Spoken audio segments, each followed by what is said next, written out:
Assalamualaikum warahmatullahi wabarakatuh. Perkenalkan, nama saya Farida SPD, anggota Latsar CPNS 2021 Regional Bandung, Angkatan 34 Kelompok 2 Kabupaten Inhil. Pada kesempatan ini, saya akan mempresentasikan analisis isu efektivitas kinerja individu berdasarkan tupoksi.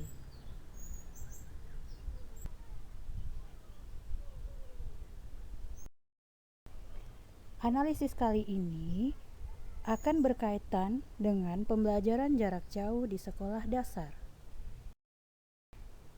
Secara garis besar, saya akan membagi presentasi saya kali ini menjadi 4 bagian, yaitu 1. Mengidentifikasi masalah atau tapisan masalah. Yang kedua, metode USG. Yang ketiga, analisis Fishbone. Yang keempat, SWOT. Setelah melakukan identifikasi masalah, saya menemukan beberapa isu atau masalah. Nah, isu dapat diartikan sebagai suatu fenomena atau kejadian yang diartikan sebagai masalah yang penting dan dapat menarik perhatian orang banyak sehingga menjadi bahan yang layak untuk didiskusikan. Nah, adapun isu atau masalah yang saya temukan tadi, pertama, rendahnya kemampuan literasi dan numerasi siswa. Kedua, belum optimalnya proses belajar mengajar. Ketiga, kurangnya fasilitas sarana prasarana yang ada.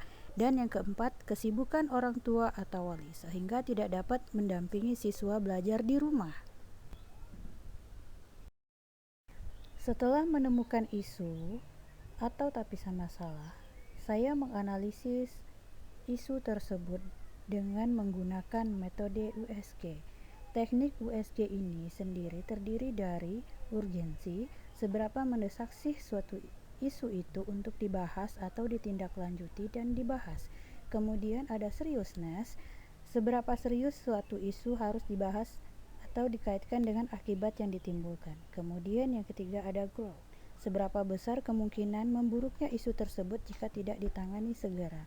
Nah, untuk isu yang saya temukan tadi, ketika dianalisis, yang untuk yang pertama, rendahnya kemampuan literasi dan numerasi siswa itu nilai urgennya ada 3, seriousnessnya 4, growthnya 5, dengan prioritasnya 12. Kemudian yang kedua, belum optimalnya proses belajar mengajar, urgennya 5, seriousnessnya 5, serta growthnya 5 dengan jumlah prioritas 15.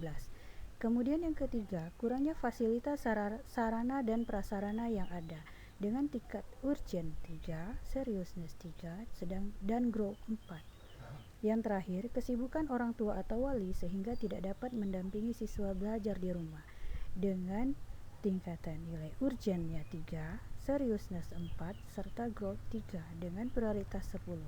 Nah, dari 4 isu yang saya temukan tadi, yang kita prioritaskan adalah belum optimalnya proses belajar mengajar, karena di sini di antara 4 isu tersebut yang prioritasnya lebih tinggi adalah belum optimalnya proses belajar mengajar dengan total 15.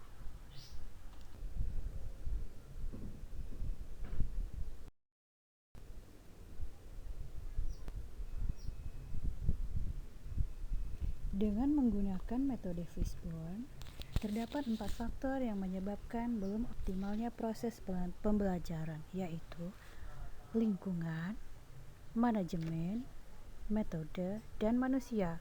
Untuk lingkungan, sekolah berada di daerah pasang surut dan minim jaringan internet.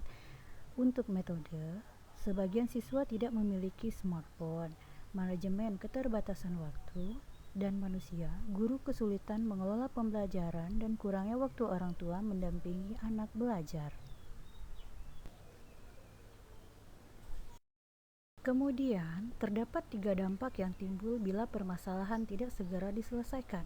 Yang pertama, learning loss, yaitu hilangnya minat belajar siswa karena kurangnya interaksi siswa dan guru selama proses pembelajaran, serta kurangnya perhatian orang tua dalam mendampingi anak belajar di rumah.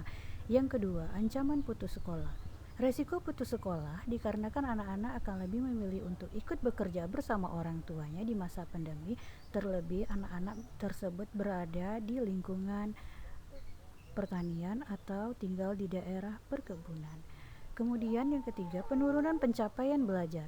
Perbedaan akses dan kualitas selama pembelajaran jarak jauh dapat mengakibatkan kesenjangan pencapaian hasil belajar, terutama untuk anak-anak di sosioekonomi yang berbeda. Berikut adalah tabel pemecahan masalah menggunakan SWOT. Yang pertama, strength. Kebijakan pemerintah menerapkan PTM di masa pandemi. Harapan masyarakat agar pandemi segera berakhir. Adanya keinginan orang tua untuk anak-anak belajar tatap muka seperti sedia kala. Kemudian weakness. Tidak semua daerah dapat menerapkan PTM. Tidak semua siswa tinggal di tempat yang ada akses internet. Masih kurangnya kesadaran sebagian masyarakat untuk melaksanakan broadcast. Opportunities. Pertama, diperbolehkannya sekolah tatap muka dengan protokol kesehatan yang maksimal. Adanya bantuan akses internet untuk daerah yang masih sulit akses internet. Ketiga, pemberian bantuan protokol kesehatan untuk sekolah. Kemudian, TIR, learning loss, ancaman putus sekolah, penurunan pencapaian hasil belajar. Pada bagian akhir ini disajikan tabel pemecahan masalah. Adapun alternatif pemecahan masalah berupa mengubah proses pembelajaran menjadi tatap muka. Adapun tahapan penyelesaiannya adalah guru mengkomunikasikan perihal proses belajar siswa dengan orang tuanya dan meminta untuk ikut serta berperan dalam proses pembelajaran siswa. Kemudian, guru menyiapkan bahan belajar yang lebih menarik dan mudah untuk dipahami anak-anak. Kemudian, guru menyediakan layanan komunikasi berupa telepon bagi siswa yang ingin berdiskusi perihal pembelajaran. Dari tahapan penyelesaian masalah tersebut, maka hasil yang diharapkan adalah proses pembelajaran menjadi lebih optimal dan diharapkan dapat meningkatkan pencapaian hasil belajar tentunya. Pihak yang terlibat adalah guru, siswa, dan orang tua siswa.